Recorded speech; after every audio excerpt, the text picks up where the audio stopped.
একদিকে চাকরি তো অন্যদিকে আমার এই ছোট্ট বিজনেস, সব কিছু মিলিয়ে এখন শুক্রবার আসলেও মনে হয় যে আমি আমার ফ্যামিলি পার্সনগুলোকে একটু সময় দিতে পারছি না।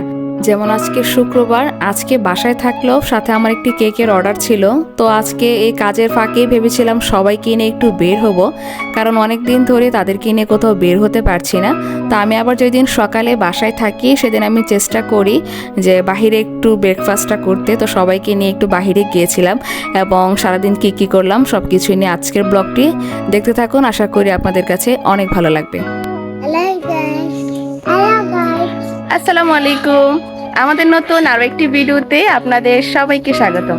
আজকে হচ্ছে শুক্রবার, তো আমরা ফ্যামিলির সবাই মিলে আজকে একটু বাইরে যাচ্ছি নাস্তা করতে, মানে একটু রেস্টুরেন্টে যাব এবং শুক্রবারে আমরা আজকে কি করি সবকিছু আপনাদের সাথে শেয়ার করব। তো আমাদের ভিডিওটি কন্টিনিউ করতে থাকুন। তো আমাদের বিচ্ছু বাহিনীগুলা এবং আমরা সবাই মিলে, ফ্যামিলি সবাই মিলে যাচ্ছি।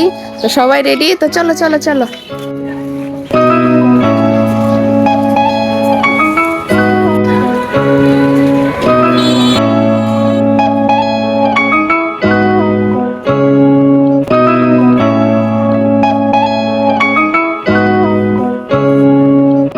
আমরা মূলত আসছি খানাপিনা রেস্টুরেন্টে। এখানে আমার সবচেয়ে যেটা ভালো লাগে, এখানে একটি সুন্নতীয় পর্যায়ে, মানে সুন্নত অনুযায়ী এখানে একটি দস্তরখানা আছে। তো ওইদিকেও মানে চেয়ারের মতো সিট আছে যে ওইখানে বাহিরে বসে খাওয়ার জন্য এরিয়া ভিত্তিক। আর এটা হচ্ছে মহিলারা যদি একটু ভিতরে বসে খেতে চায়, তো এর জন্য আমরা প্রায় এসে এই সিটটা বুকিং করি যাতে আমরা সবাই এখানে বসে খেতে পারি। তোমাদের কেমন লাগছে? অনেক ভালো। তুমি কোথায় আসছো? নাস্তা খাইতে। ও, তুমি নাস্তা খেতে আসছো? তুমি খেতে পারবা? এই যে আমাদের আনিশা পুরি, আরেকজন বিচ্ছু বাহিনী। আমাদের এখানে বসার মূল কারণ বাচ্চাগুলা ইচ্ছা মতো এখানে মানে এনজয় করতে পারে। ওইখানে বসলে তো মানে তারা একদম বোরিং হয়ে যায় রে, যেগুলো এখানে কি করতেছে।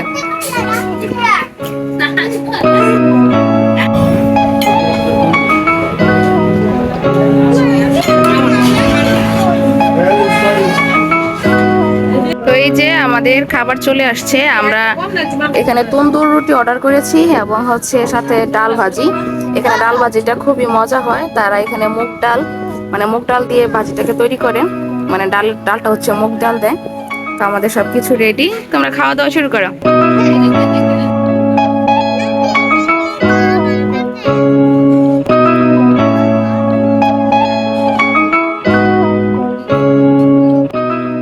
আপু, আমার এমন মন হইতাছে আমি কক্সবাজার খাবার খাইছি। মানে এই খাবার খাইছিলা যে?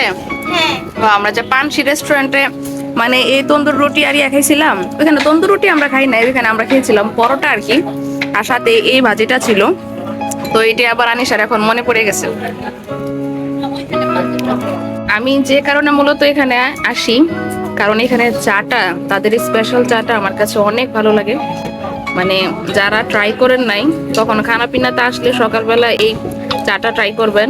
30 টাকা কাপ। তবে আমি এখানটা কোনো প্রমোশন করতেছি না, আমাদের এখানে ভালো লাগে নাস্তা করতে, তার জন্য বলা আর কি। তবে চাটা আসলে অনেক মজা।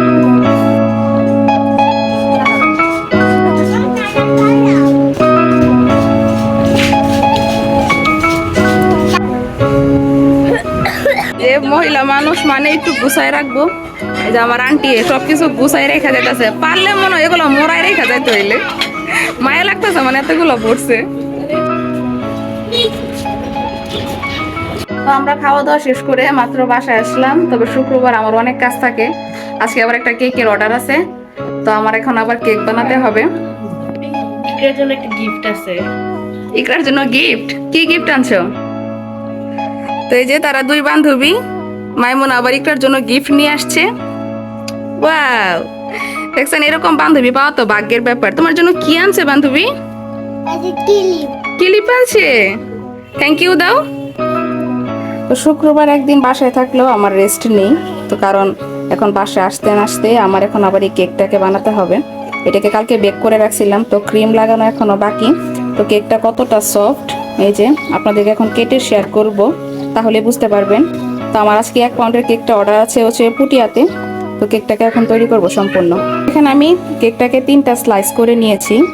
তো আমাদের কেকগুলো কতটা সফট হয় আপনাদেরকে একটু দেখাই। এই যে কেকটাকে যদি আমি সম্পূর্ণ পুরোটা মুড়িয়ে নিই, এটা আবার এই যে আগের জায়গায় চলে আসবে, এতে বোঝা যায় মানে কেক কতটা সফট এবং স্পঞ্জি। তো এখন আমি এটাকে সম্পূর্ণ ক্রিম লাগাবো এবং তৈরি করব। এখানে আমি সুগার সিরাপটা তৈরি করে নিচ্ছি। অনেকে সুগার সিরাপে শুধু চিনিটাই মানে ব্যবহার করে গরম পানির সাথে।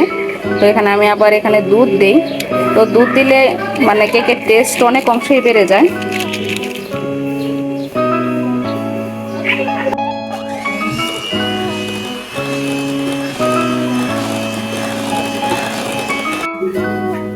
তো এখন এখানে হোয়াইট চকলেটটা গুলিয়ে নিচ্ছি, কারণ প্রতি লেয়ারে আমি হোয়াইট চকলেট ব্যবহার করি। এখন এটাকে মেল্ট করে নিব।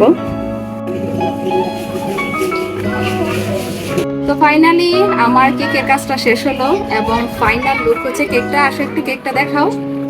এই যে আমার আজকের এই কেকটি ডেলিভারি হবে নরসিংদীর ফুটিয়াতে। তো আপু কেকটি অর্ডার করেছে বাসায় খাওয়ার জন্য। আপুর আমার কাছে আবদার ছিল আমি যাতে কেকটির ডিজাইন অনেক সুন্দর করে তাকে উপহার দিই। তো আমার এই যে কেকটির ডিজাইন কেমন হয়েছে আপনারা অবশ্যই কমেন্ট করে জানাবেন। এবং নরসিংদীর মধ্যে যারাই সীমিত প্রাইসে কেক অর্ডার করতে চান অবশ্যই আমাদেরকে ইনবক্স করতে পারেন এবং সীমিত প্রাইসে ভালো মানের কেক পাবেন। তো আমার আজকের ব্লগটি এ পর্যন্তই। আপনারা ভালো থাকবেন, সুস্থ থাকবেন। আল্লাহ হাফিজ।